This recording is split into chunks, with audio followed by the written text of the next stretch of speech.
Ladies and gentlemen, v.i.a.g.r.a project. How the heck are you? I have Diamond from Oppenheimer Ranch. Really excited to speak with him today. We're going to talk about the grand solar minimum, the updates on the GSM, the latest information, the latest and greatest information that's available today. Now, last time I had the opportunity to speak with Diamond, I was actually over there on the ranch, and the place looks just great. You were showing me the way that you had the plant set up and the way that everything was working together. I got some organic eggs that are delicious. I've still got a couple of them left. But I liked how you were showing me how everything had a purpose. It was working together. And when we were talking about the grand solar minimum, you were talking about the cycles and civilizations and how they rise and fall, and how you think that the rise of Rome and the fall of Rome was connected to the grand solar minimum. And right now we're in unprecedented times because the magnetosphere is also collapsing at an unprecedented rate. So let's get into it. And first of all, I got to say it's an honor to have you on the program. How the heck are you? I am doing well. Thank you for inviting me, Mr. Bear. Great to have you on the show. Really had a fun time last time. And ladies and gentlemen, I also want to let you know there's some great deals right now that I want you to know about. This is just a quick sponsorship plug. You need to check out TrumpCoin2020.com right now. Limited edition. This also is really shiny. It's silver. And whether you're on the Trump train or you're not, it is a $5 discount with the code LEAK Project. You've got to have one of these things. Limited, silver. Check it out, TrumpCoin2020.com. I've got one, and it's shinier than the Silver Liberty. So I'm just saying.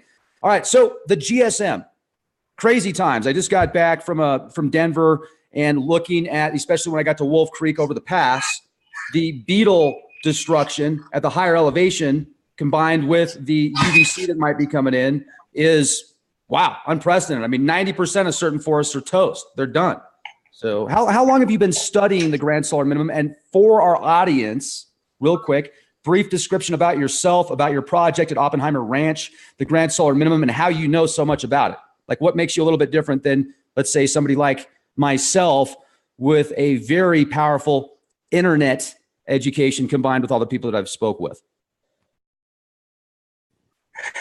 Well, excellent introduction and analysis.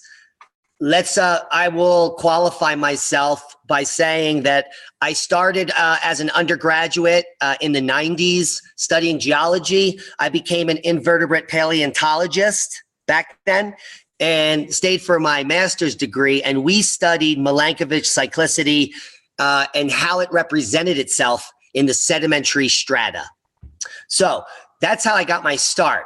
And that is decades ago. And I have been keeping up to date, and I couldn't really get funding because the global warming nonsense was beginning.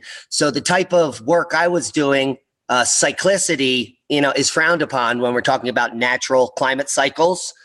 So I had very limited funding, and I got out of academia because I could see that there was corporate control. The National Science Foundation had, they were controlled by global warming, and I knew that global warming was unprovable, temporary based on climate cycles. And so I kind of lost interest in the whole thing. Eventually I got into activism and helped start the march against Monsanto back in 2011. In 2012, we marched worldwide in hundreds of cities, and we were covered in 0 newspapers across the mainstream. I stayed with that for 2 more years, had several successful marches in Philadelphia where thousands of people marched. We handed out tens of thousands of flyers. And then by 2015, we had reached the tipping point. GMOs were labeled, and the public pretty much knew about genetically modified organisms and the poison that they're all eating like zombies. So that brings me to the grand solar minimum. After Monsanto, the Monsanto work, I still was into activism. And so I went back to the climate cycles, and I think I shared with you back in 2012, I had a little bit of a download while spending time outside on my deck. And I was warned. So what was revealed to me was that all the nonsense with 2012, that I needed to go back to my roots. So I started looking back into it in the smaller scale cycles, and the grand solar minimum revealed itself to me. And since then, for the past 5 years, I've been following the sun, and I'm part of the Suspicious Observers group. We study the sun. I've been to the Thunderbolts Electric Universe conference with my partner Leah, and we dove in head first. And this, goes back to the Velikovsky work in the 50s. And so it all ties together with your channel and conspiracy theories and the hiding of the truth. But the grand solar minimum is based on historical fact. And my paleoclimatological expertise gives me a unique insight into, because I've already been woke for years. So I have an advantage of not being swayed one way or the other.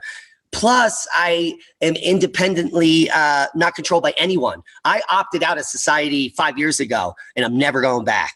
So I'm trying to create my own world here where I'm sitting, and you saw it. So I hope that's a good.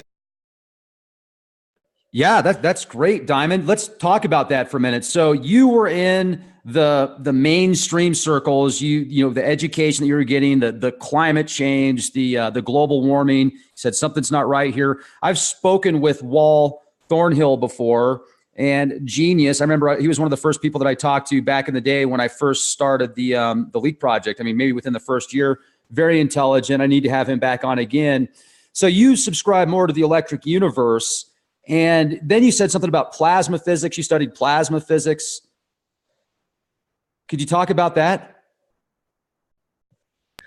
Well, my interest in plasma physics came from the Thunderbolts project itself.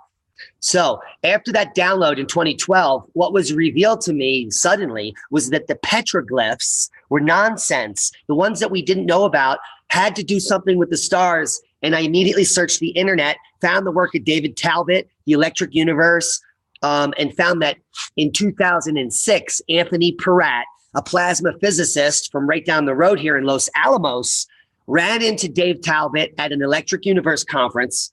And he walked in and they were describing these ancient petroglyphs that were unknown. Well, Anthony Peratt at Los Alamos was creating these plasma discharge features in his lab using high temperature plasmas with high voltage. And so that was the beginning of everything coming together, where the ancients were warning us of things to come in the heavens. Now, the ancients, let's talk about that for a minute. Let's go before 11,000 BC, first of all, if we could. You and I were talking about how, based upon your research and the electric universe hypothesis, several thousand years ago, there could have actually been a purple veil almost that went around, or can you describe that in detail? That's fascinating. Well, I think you're mixing up two concepts. And first of all, let's get the facts straight. 11,500 BC would be 13,500 years ago, and nothing spectacular was happening then. 9,500 BC, or 11,500 years ago, was when the mass extinction occurred. And if you look at the work of, what is it called? Can I say boom real quick? Geez, I'll remember it in a minute, but if you look, yeah, do it. Boom. Yeah. So if you look at the work of Randall Carlson, he shows the great year and how 11,500 years ago is half of a great year. And so we are on the Heinrich event on the great year, exactly on the other side of the flexure point of the Iron Cross. And this is all like geologically corroborated back all the way to 74,000 years ago. Toba, you were just talking about Toba. And the Neanderthal lived through Toba. That was 74,000 years ago, a whole great year before that. So civilization has been around for great year after great year after great year. I even made a map of the Holocene, and I accounted for 27 great years simply from the GISP-2 data, where 27 civilizations rose and fell.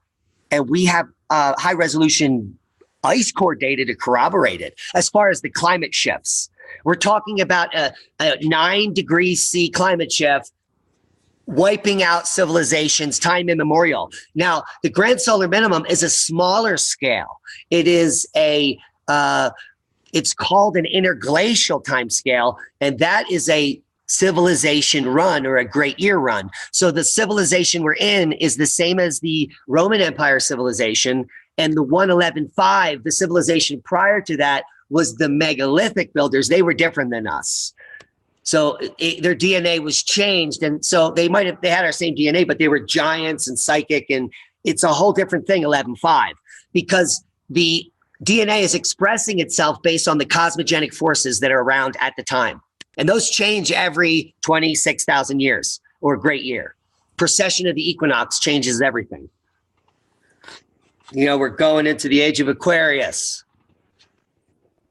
Okay, so 26,000 years, the age of Aquarius. And there's certain people that feel the age of Aquarius might be a bad thing. I think it's a great thing because the age of Aquarius is the age of enlightenment from the research that I've done. And it certainly seems like right now, people around the world are coming together and expressing ideas and knowledge. And it's taken us to a whole other level of spiritual evolution. I feel also the next step is micro communities and getting ready for a possible shift. Because in a globalist system, with everything being linked together, or just about everything linked together, commerce, industries, groceries, if things go haywire, you can't go to the store and get your groceries, you can't go to the gas station and get fuel, things are going to get ugly really quick. And it being a global system, where would you want to be if you're in a big city and everything shuts down as far as commerce goes? You're in a bad situation. It's good to be outside of a big city in a situation like that, in my opinion, unless people can come together. Now,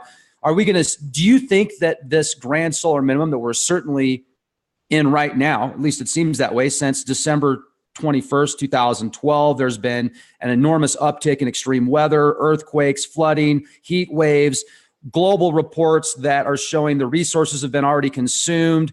So much is going on around the world right now. Certainly something is on the horizon. And then when you talked about in the past, the grand solar minimum being linked to the rise and fall of Rome and other civilizations, where are we going, man?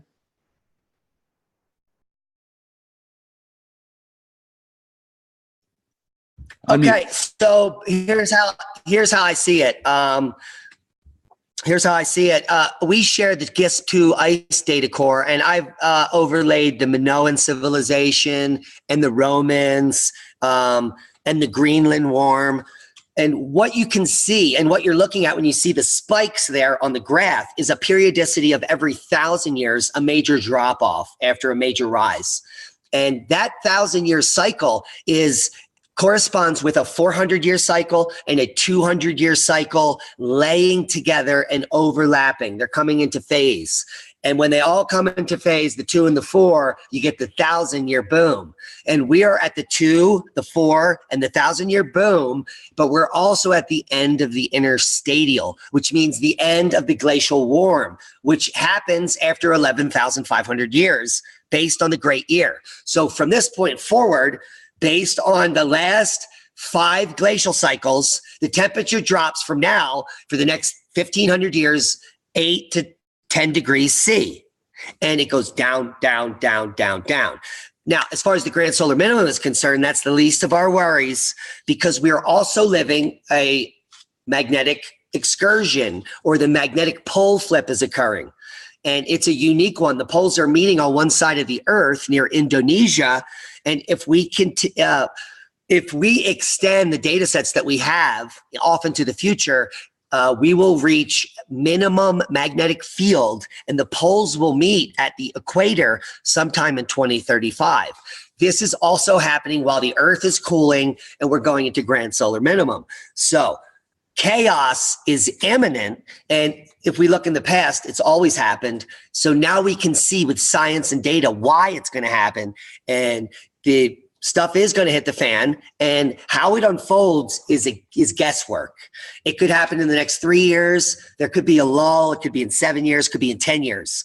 But the way it will organically unfold is the markets will quiver, food will be scarce, prices will spike, then shipments will stop. And if we have some solar activity while the shields are down in the next decade or so, which is guaranteed, the grid will fry, cities will go black, and the sicknesses will spread, and then it will be mayhem. So a lot of times in the past, what happens prior to that is people go to war to secure their borders and to steal everyone else's food. So it's anyone's guess how it will unfold, but the sun is going to be the main driver of this, not humans. And we have data to show that this has happened historically. Every 1,000 years, every 200 years, there's a minor blip. Every 400 years, there's a major blip. And these periods are good times. Even though it's cold and everyone dies, they're a lot of times spiritual enlightenment periods. When the Stradivarius violin was made because everyone was stuck inside, the Renaissance, these all happened during grand minimas because there's nothing to do but reflect on who you are and why you're here. Plus, the cosmic rays are through the roof, so who knows what that's doing to our DNA. And that's a Okay, so when you talk about the cosmic rays and the DNA, I liked how you said before, hey, we could be seeing wings start popping out of people and stuff like that because you're going to see some mutations linked with the sun. Now, you also said these minimums bring the best out of people, although there's mass casualties, but those that stay through this will learn and adapt and grow. But then you talk about the magnetosphere. Will if the magnetosphere collapse, let's go time out. Let's go back to the article that we both spoke for a minute about where the atmosphere, the ozone was like 20 miles, we're 20 miles closer to outer space or something like that. And I tried to refine that article and I wasn't able to. Can you describe that for us? And let's get into that.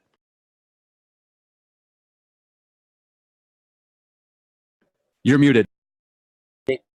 Okay. Good way to start for space weather is over at Suspicious Observers. Ben Davidson, he goes through it for the layman. Now, when we're talking about the magnetosphere is it at its strongest when the sun is shooting solar flares at us. And the Earth, what it does is it grows the magnetosphere to protect itself from the bombardment of these solar particles. So that's when we have a thick magnetosphere during solar max, when solar flares are being shot at us. During solar minimum, the shields wane and they get weaker and weaker because there's less flaring to create the magnetic field. So there's bigger effects from smaller events, which is bad for our infrastructure and grid. But corresponding simultaneously, our magnetosphere on Earth has been waning for hundreds of years. And we are now at a point where it is rapidly dropping off exponentially. And if we continue the curve down, it's going to go 50%, 20%, 5% in just a decade or so. And that is when we're going to feel the effects of space weather like never before. So what's secretly happening is they're trying to harden the grid, but they're never going to be able to harden it for a Carrington-like event, which we are overdue for. And it's inevitable when it happens, is anyone's prediction. But in the next 3 years, if a big flare comes off the sun, we're beat.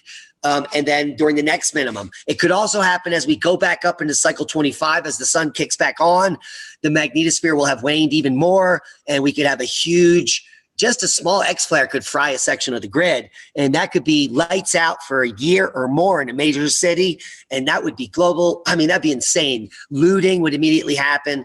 But let's go to the space getting closer issue now that you have that background. When the shields are down, the magnetosphere is thin. Now, the magnetosphere is basically what determines that boundary, this space boundary.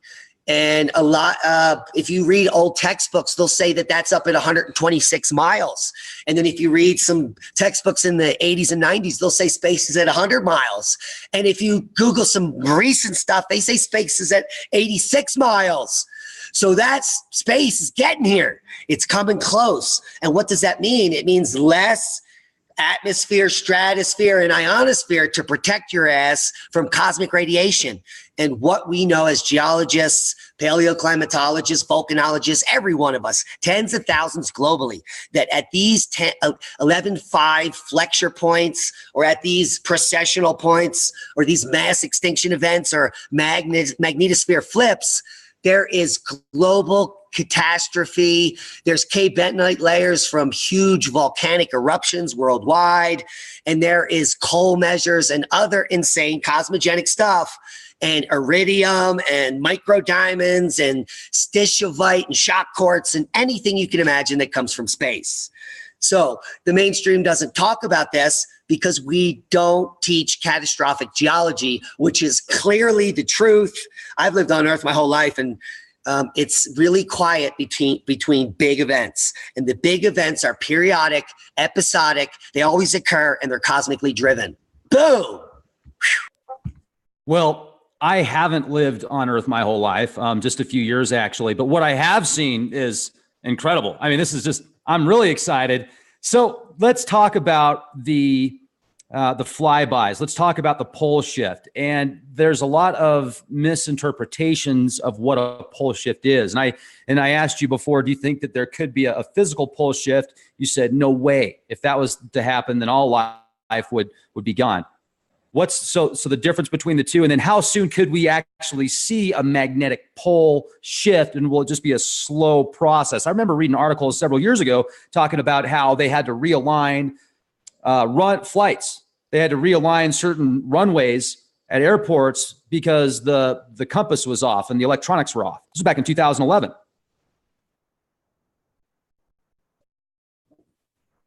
Well, here's some fun facts. The North Pole just started ripping across the planet up near the rotational North Pole. So, and just recently, the magnetic North Pole was just the actual rotational North Pole. So, but let's get back to a quick primer in the poles. Now, I'm sure your listeners know about the precession of the equinoxes in the Great Year. The ancients unraveled this. If you want to get into the scientific data, you can read a book that was written back in the 70s. It's escaping me, but I have it right here. Let me find it. Where they unraveled that all the megalithic structures have that precessional numerology built into them. So the precession of the equinox is based on our rotational pole of Earth. Now, if the Egyptians knew about it and the ancients and the megalithic builders, that means the rotational pole has been pretty steady forever. But what it does do is it rotates like a top. So this is the precession of the equinox, is the pole, the rotational pole of the Earth wobbling like a top every 26,000 years, approximately. Some say 24. If you do 11.5 times 2, how many years is that, Rex? It's 23,000 years. Yeah. So let's say it's a 23,000 year wobble. And that's what we worked on in college. We just said it's 23, 211.5 wobbles. Half of it's pointing away from the sun, half it's towards the sun. And that's what drives the ice ages.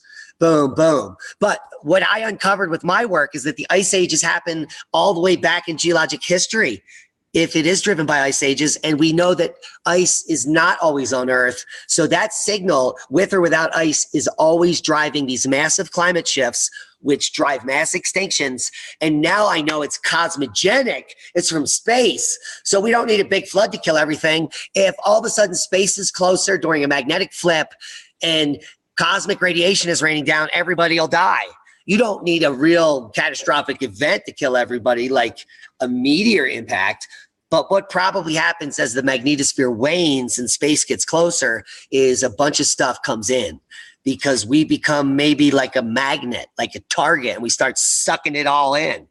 And we don't have any magnetosphere or ionosphere to burn it up. So that means everything starts hitting the ground. Boom, boom, boom. And you know how often fireballs come in, every day. So if every day these fireballs hit, even if they're 6 feet, holy shit, if a 6-foot fireball came through my roof, that would be insane. And that may be, and probably is what happens. You're bringing up some great points when you're talking about how the magnetosphere right now is at one of its weakest points. And then we get one major flare, not even a Carrington event, but an X flare, something big time. And that's why I believe there is a program right now, a solar radiation management program, where they're doing their best. And I've gone directly to the CIA's website, read about it, the patents. I mean, and I know that there's a lot of people that might not agree on this, which is totally cool. And I really appreciate and respect everybody's opinions and beliefs. Just make sure if you're going to have a conversation with somebody about it, at least do some of your own homework and research. And that's what I love about having a conversation with you about the Grand Solar Minimum, is you've got your welder's cap on right now, and that will protect people from the evil Zorg empire that is actually getting really close right now, because there's 20 miles less of space, or 20 miles closer to space. The Zorg empire is just hanging out in these ships. They're just right there. They're waiting to pounce. But I think that there's some type of program where they're trying to block these rays, maybe to protect us, maybe to protect the crops, maybe also to divert doom as long as possible. Your thoughts? Okay, so if we get into the science of that, if they were doing that solar radiation management, which I looked into, and I did a show with Tony Rango on the radio program where he has researched the science for years. So back in the 50s, they really were testing these types of programs in the military, and you can get the documents for it all. But so if they're doing that for real, which they may be, it's happening up in the upper stratosphere, and you can't even see planes up there. So there would be planes invisible to humans on the surface doing this. They wouldn't be doing it in the middle atmosphere where everyone, oh dear, what's happened? Yeah. I'm just still hear me while you're talking, just giving some visual stimuli. Okay. This is the Rhode Island Act of 2017, the Geoengineering Act, where they talk about the solar radiation management and how they've actually, in certain areas, taken out 76% of the ozone by putting all these aerosols in there, attempting to cool the planet as much as possible because of this grand solar minimum. It's quite mind-boggling. So yeah, please continue. I'm just scrolling. Yeah, so if there was solar radiation management at a large scale, it would be out of view and up so high that we wouldn't even see the planes, and they could be flying them all day up there, dumping aerosols that would linger for decades. And it could have been going on forever until maybe, because in recent times, there's been some scientific evidence to suggest it's dangerous and damaging the ozone, that they might have scaled back. But what we do know is that cosmic rays cause holes in the ozone. And the last time we had major ozone problems was solar minimum related, cosmic ray related. And they tried to blame it on humans and tax you and all that BS. But right now, as we go into grand minimum and the solar minimum of cycle 24, the ozone is burning up. So people are wondering why their head hurts or their UVA, B, C. There's a big hole up there and it's growing, and we're closer to space. There's less ionosphere and stratosphere. So more cosmic rays are getting in like never before in human history. We have reached the cosmic ray maximum. You are living a mass extinction. You're living genetic changes in your body right now due to the cosmic radiation. So it's going to be interesting how it unfolds. And an interesting thing about cosmic rays, they can change for you for the better. They can drive you insane. So some people, like the full moon effect, go crazy during these space weather events and stab up cities. So some people can handle them, some can't. And this probably has to do with our genetics and past events. You bring up some great points about the genetics. And the only thing that I was going to show here that I find very interesting is the planetary sunshades. So this says the largest of the solar radiation management operations use particulates to cover over time, like you said, over time, the whole Earth, stripping the ozone layer by as much as 76% and reducing the amount of direct sunlight reaching Earth's surface. Now, I've also asked the question before, what's scarier? Is it scarier that we're at a position where the powers that be feel like they need to protect us by spraying all this junk in the atmosphere? Or would it be scarier to know that they're doing it to manipulate the weather and control the weather? I think it would be scarier knowing, oh man, they have to do it. That's even scarier, because at least if they didn't have to do it, or at least if they didn't think they had to do it, I mean, I don't necessarily think they have to do it by any means, but maybe they're thinking this will save as many lives as possible, like it's the lesser of all evils. Plus, there's huge contracts right now that these coal industries are getting by selling this much product that's getting sprayed into the atmosphere. It's a part of the solar radiation management. So maybe it's a lesser of two evils, the way that you're describing all these cosmic rays that are coming in and such. I mean, I've talked before about how organics are great. And, it's if you can be as organic as possible, that's fantastic. And yet there's still organic diseases and organic viruses and bugs out there that are just as nasty as any man-made bug or whatever. Like you can see patents on the Zika virus and stuff like that. You can literally buy it freeze-dried, etc. But I'm divagating. Your thoughts? You're not. You're getting to the point. So Organic farming is not the end-all be-all. Permaculture principles are. So if you have a biodynamic system using permaculture principles, you're not organic farming. Organic farming allows you to spray poison and other organic sprays on your crops. And a lot of times organic farms are monocropped, So you came out here. A permaculture system is a natural forest system that you redesign to your liking to grow medicine and food without you doing anything. And it self-fertilizes and it creates biodiversity and abundance to allow you to adapt to natural toxins and viruses. So if you eat everything that's immune to that in your system, then you become it. So you are what you eat. Your grandmother told you that. It's true. You eat the genes of the biodynamic food and your genes change to protect you from the area you're living in. The ancients knew this, and that would be considered the Garden of Eden. And that's what we're recreating here. So research permaculture principles, and you can be healthy by creating your own biome, your own space to create your own health and happiness and so on. Yeah, I mean, you've got an outstanding ranch, and I really appreciate what you're doing out there. Looking forward to the future opportunities as well. Now, if we can, I don't know if you want to keep talking about the grand solar minimum or if you want to jump into the part. Yeah, let's stay here for a minute, and then I want to really talk about what we spoke before about what our ancestors were looking at in the heavens and how they probably weren't even seeing stars, how there was some type of veil and paradise and the real Garden of Eden could have been the whole planet. But let's get into that in just a few minutes if possible. Yeah, that's way back. I didn't get to. Okay. So then right now in our situation, the powers that be, the MFers, the money funders, these governments spend big bucks. They've got think tanks, very intelligent scientists. They know about the grand solar minimum in these cycles. And I'm sure there's got to be some that are preparing for it. Do you see this happening, continue like the frog in the pot that they just continue to turn up just a little bit so it's a slow boil? Or, what are some more things that we have to look forward to, even maybe in the next 6 months to a year?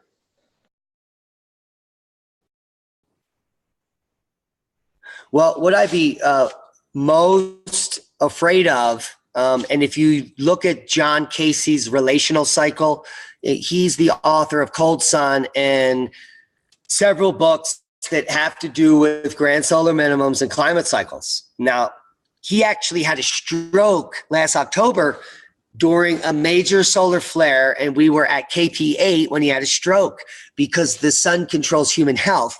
Many people have cardiac events during KP8 or greater events. And the man that was warning us about the coming earthquakes and volcanoes that happened during these grand minimas had a stroke himself. And he's been out of the limelight since then. So my prayers are to John Casey and his family, and just go check out his books, Google it. But what happens on these grand minimas, and now since 2011, the mainstream, and you can find this science, there's public papers, is the cosmic rays as they pass through Earth and increase, cause muons to heat silicious, rich magma. And these are the violent volcanoes like St. Helens. So they increasingly erupt worldwide, and violent silicious magma moving in the subsurface also triggers big eruptions. So mid-ocean ridges are erupting. There are thousands of underwater volcanoes erupting that we don't even know about. They could be happening right now off the coast of Oregon, off the coast of Iceland. I think there are volcanoes erupting in those ridges. So this is what happens in the coming times. Now, if you use John Casey's relational cycle and you go back to the big earthquake at the New Madrid, that's happening this winter if it's a 206-year cycle, because that would be 2018-ish, which is now 206 years later. These major earthquakes tend to happen in the fall and winter, and so do the major eruptions. No one knows why, but so this winter, the next few months, we could be looking for major earthquakes above magnitude 8, multiples, 5 or more, maybe 1 mag 9, or a major volcanic event. Now, typically these happen in unpopulated areas, but if they trigger a tsunami in the jungle of Indonesia, you're talking tens of millions could drown instantly if it's a major event. So I'd be worried about a major volcanic event or earthquake in the coming 6 months, because historically, if you're talking John Casey's relational cycle, they happen this winter at this time. Wow. Yeah, this is fascinating. Now, also there's been a huge uptick in earthquakes. Once again, since December 21st, 2012, Yellowstone, there's been these just massive swarms. The steamboat geyser out there has also been going off a lot more this year. It had a dormant spell for several years. Now we can go back to the 60s and 70s, and it was doing it also. But what do you think about Yellowstone in conjunction with the grand solar minimum and the steamboat geyser? What would be causing that to have more action right now? Well, I did heavy research into Yellowstone to uncover more recent volcanic events in that region. And what I uncovered is that there is a 11.5, there is a precessional signal of eruption associated with Yellowstone. The last eruption happened during the last mass extinction around 11.5, and it was hydrothermal in nature. So I think that any eruption coming from Yellowstone will not be a super caldera eruption type event that happens in the 600,000 year periodicity. But last mass extinction during the end of the last ice age, when all the land mammals died, that baby blew hydrothermally. And that would mean that all the geysers would erupt almost to space. I mean, these are big, phreatic events. So you would have huge geyser activity and maybe a new big opening form, similar to in the region we live in. We have the deepest hot spring on Earth. So forming some kind of deep connection, miles deep, with the hydrothermal vent system blowing straight up. Now, and there is some lava activity, but usually it's just hot water and steam. Now, what this would do is absolutely wreak havoc on the planet, causing torrential global floods for months and years, because the amount of moisture that would be blown into the ionosphere, stratosphere, and so forth would be epic. It would darken the sun. It would get dark. It could force a short nuclear winter. It would be insane, but it wouldn't be as deadly as one of the bigger eruptions that blows big, like the 600,000 year type.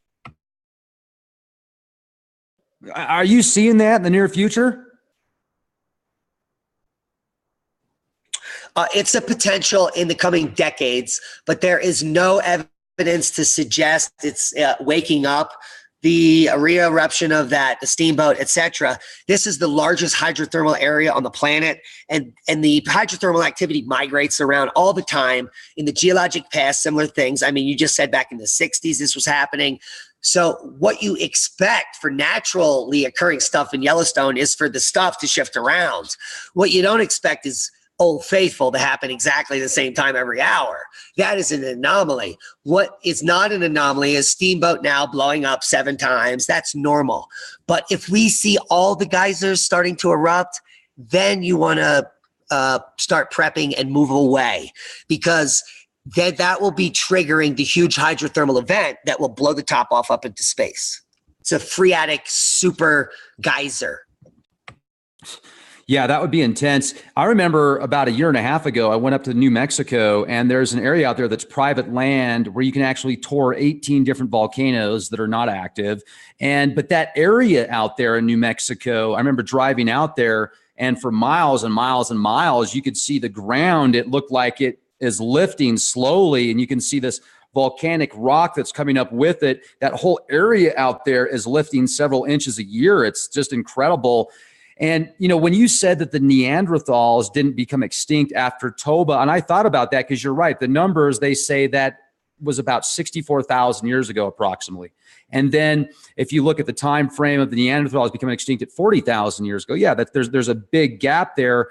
But I also find so much information they give us about history is so false. And we've talked about this, like the Great Pyramid of Giza, Machu Picchu, also Göbekli Tepe, and some of these structures. And then we got into the possibility of telepathy, and then also body gestures, body language. And that's how they communicated at a much superior level. And then after the fact, after a cataclysm, these people that remain, that come back, they're trying to put the pieces together by drawing stuff on petroglyphs, hieroglyphics, etc. I'm getting too excited here. I'm going to let you take over for a minute. What do you think about that then? So, I mean, if it was 64,000 years ago, that volcano, and then now Antarctica, there are 91 recent volcanoes that they found out, or that they said they recently found. There's some activity going on out there. There's a lot going on. I mean, we're lucky we're still here. Yeah, but what was the question? I don't know. I just started rambling. I'm like, he's going to have something good to say because he always does. So where are we going? I mean, I don't know. What do you think about the situation right now with all the volcanoes and all the activity? Is that connected to the grand solar minimum? Well, absolutely. And what we now know with Göbekli Tepe and other things like the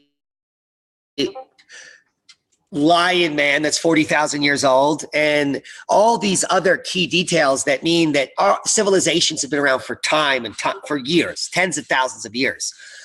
Göbekli Tepe is a great place to unravel it all. You're talking hundreds of megalithic stone circles, which are clearly showing the same handbags that the Egyptians showed. Now, these are pollen bags where they dip the pine cone to pollinate the plants. Now, this is the Eden time that we're talking about. This is the ancient time, back when the earth, before the sun. And these times were remembered. This is tens of thousands of years ago. So everyone knew about this time. They were trying to record it because they knew that stuff was hitting the fan. 11.5, they said, oh, it's all going to be wiped out. And so it's clearly that this was very important, and it had happened before. They knew that this information was being lost, and they were trying to preserve it. And we're right on that flexure point. And it's interesting that we're uncovering the things that are revealing what was going on back then. They were warning us. Stonehenge, they were trying to keep that information alive, but Göbekli Tepe was buried. So the race of people back then, before the catastrophe, were brilliant. Have you ever seen a Clovis point? It is insane. I find them all around here. They're from 13,500 years ago. This type of flint knapping technology is unreproducible. It's insane. And the Clovis people even made scale models 10 times the size, these ceremonial points that are completely unreproducible, paper thin. Scientists have no idea how they made them. These were buried, and they're called caches, which is clearly the Clovis people hiding repositories of information in the ground because they knew humanity was about to be wiped, and whatever evolved on the other side of that line could take these caches out in scale and maybe recreate a smaller one. But today, our dumb arses still can't replicate it, even with the giant models that the Clovis left us. This is something we don't get taught in school. We don't get taught that everything just almost got wiped out on the planet 11,000 years ago. Not at all. We get taught that everything has been quiet and happy for years and years and years and blah, blah, blah. Everything you learn is nonsense. The antiquities groups worldwide are corrupt. The Egyptian antiquities, it should be called the Egyptian fantasy group. Archaeology is corrupted by corporations. They control the AAAS, which is the Association for Accredited Arse Tarts. I mean, it has nothing to do with science. It has to do with funding. Follow the money, and you will get the answers to where science is. It's where the money is. Well, not only the archaeology, but anytime something's discovered that doesn't fit the mainstream, if there's certain organizations there, it's gone. You'll never even hear about it. It reminds me of the recent discovery 15 feet underground in Alexandria, Egypt, where they found a tomb, which weighs approximately 30 tons.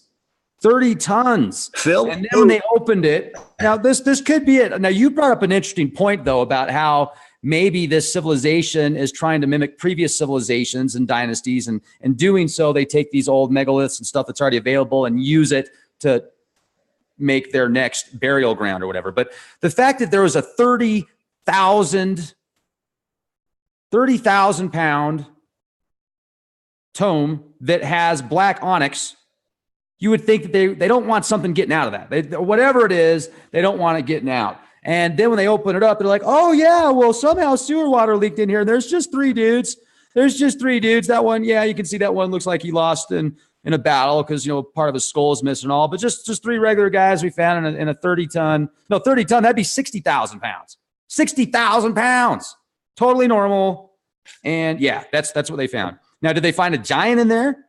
Maybe they did. I mean, and then also think about this. I just saw Tomb Raider, the new one, which was pretty good, by the way. Actually, I was the acting kind of sucked, but it was pretty good. And there was this mummy, this Japanese mummy that she was still alive, actually. And she was a queen, and she was buried in this huge vault that has all these secret traps and stuff so nobody could get there, because if anybody touched her, then it would be like almost instant death, that she causes this bacteria to spread in these other people's bodies and stuff like that. I mean, wouldn't it make more sense to not open something like that?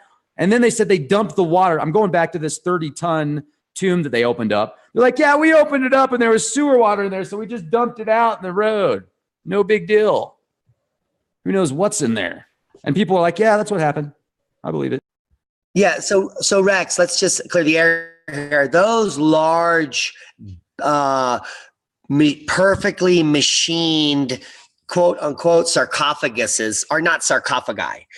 In fact, clearly, if you just think logically and use the rules of Occam's razor, no, what civilization would spend all that time to make a meticulous thing out of some extremely rare, homogeneous material that's hard to get there and put them in these odd places unless they were going to get something out of it? People don't do hard things unless they get a return. And burying a dead guy, I assure you, is zero return.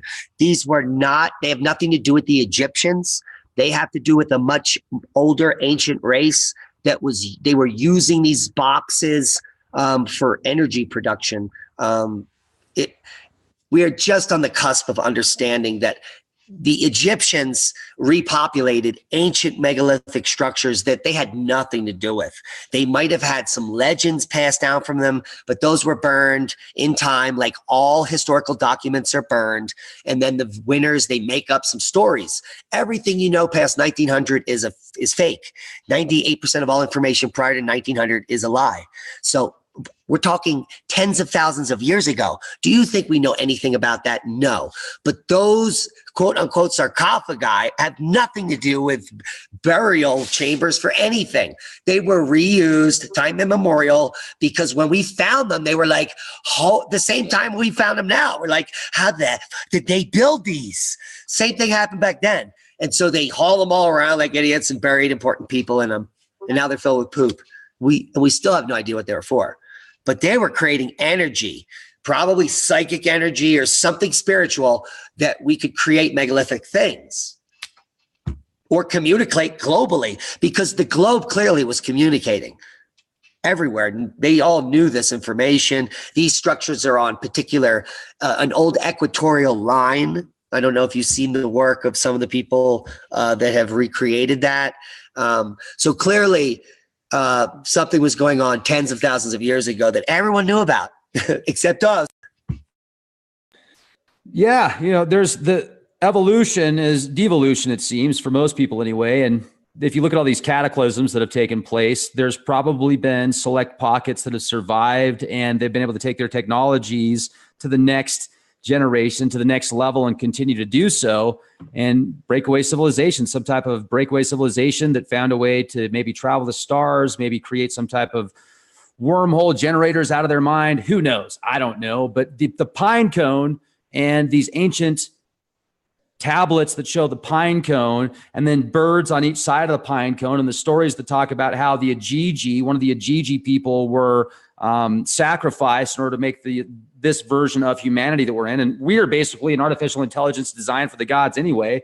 And there's a lot of speculation if we were just made and tweaked for gold mining or to do the work for the gods, or if actually our soul is more the gold. And I think that makes more sense. I think our soul is a lot more powerful than any gold out there, but maybe it's all of the above. And you talked about these ancient structures that are 250,000, 350,000 years old. Some of these mines in Africa, South Africa, that resonate at certain frequencies. It's fascinating. It's absolutely incredible. Now, the question is, with all of what we're dealing with right now, And let's go back to the Neanderthals, and they survived this volcanic activity. This was the question I was going to go with, and then I started talking about 20 things at once. I was getting a harp on for a minute, a 5G. There's a van right outside, some men in black, 5G. They're like, freeze his brain, make him ask too many questions so he forgets his train of thought. Well, I was going to say, what happened to the Neanderthals then? If it wasn't that massive volcano, do you think it was climate change, or do you think it could have been something more? Grand solar minimum style. Ladies and gentlemen, I just froze up Diamond. Diamond, you are froze on the screen. Ladies and gentlemen, breaking news, ladies and gentlemen, we just lost Diamond. And Diamond, your internet went kaput. So would you just look at it, ladies and gentlemen? Would you just look at it? It's the insane versus the sane. And Rex is the insane one. Yes, I would agree with you. Thank you. Yes, still frozen. And we may have to get Diamond back on the phone here in a minute. He's in a pretty remote location, so I'm just glad that we were able to talk as long as we have without having any interruptions. The gremlins have been not messing with us. I'm looking at his feed right now. Diamond, I don't know if you can even hear me, but if you can hear me, you have no sound. I cannot unmute you, and you have no video. So maybe I've just tried to unmute you several times. Maybe. Dang it. Just when it was getting really, really exciting, the legend. Okay, so just in case I don't get Diamond back here, you need to go to the Oppenheimer Ranch website. There is a specific website, Oppenheimer Ranch website, and that is www.3canyons.org. Also, he has a YouTube channel. Look up Oppenheimer Ranch on YouTube.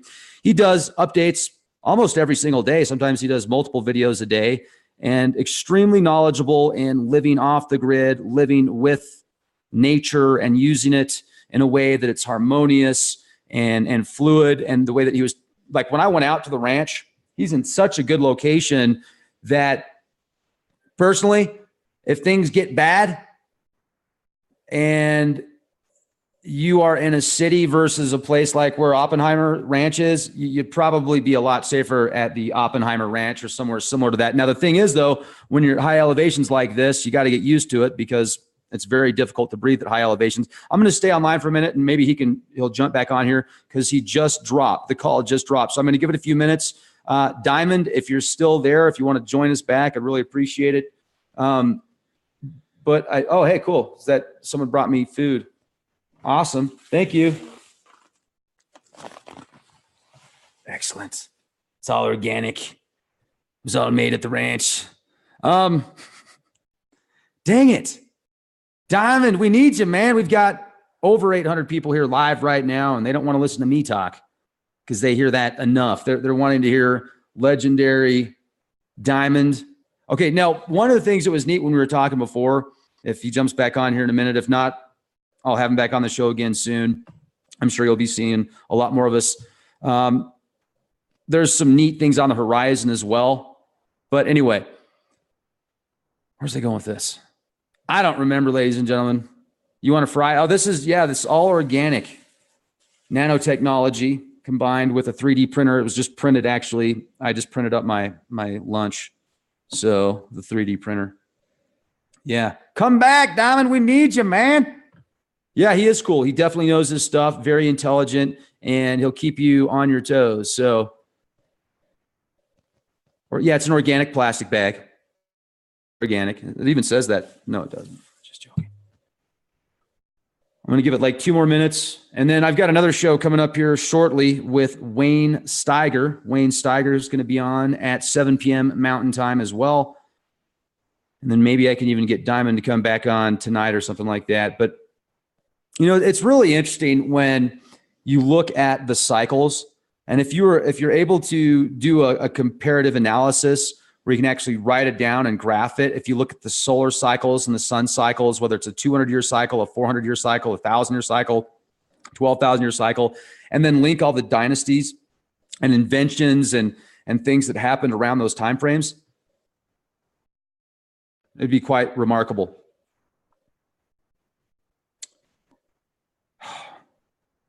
Okay, so the next podcast is an hour from now.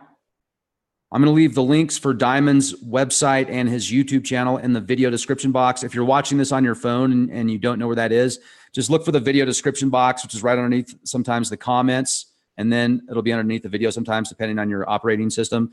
But it's interesting because there's a lot of people that say they don't even know where the links are. I put the links in the video description box. So there you have it. Be excellent to each other. Be the change you want to see.